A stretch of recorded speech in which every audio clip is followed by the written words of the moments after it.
China's human rights violations at the Rights and Labor last year. Before that appointment, Mr. Ko served as far as China is concerned from North Korea. Despite the Pope's visit early in 1998, the government of Fidel Castro continued to exercise control over all aspects of Cuban life and, again, to suppress ruthlessly all forms of political dissent. Authorities routinely engaged in arbitrary detention of human rights activists and independent journalists, subjecting them to interrogations, threats, and degrading treatment. That's given by the Foreign Assistance Act to the State Department.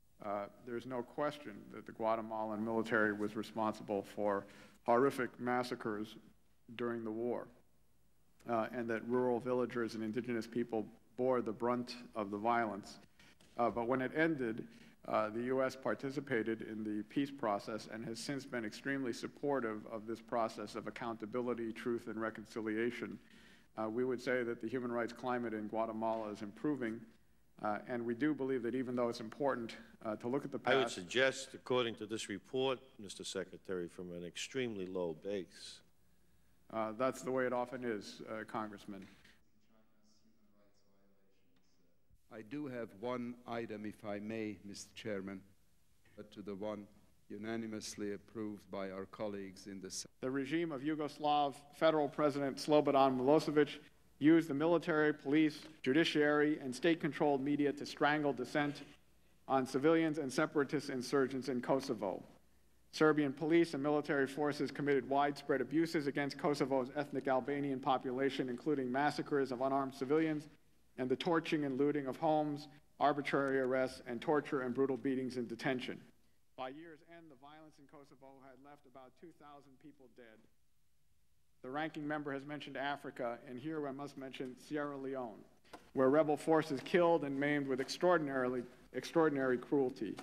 While retreating from Freetown to the interior, the rebels left behind a trail of murder, mutilation, rape, abduction, and destruction.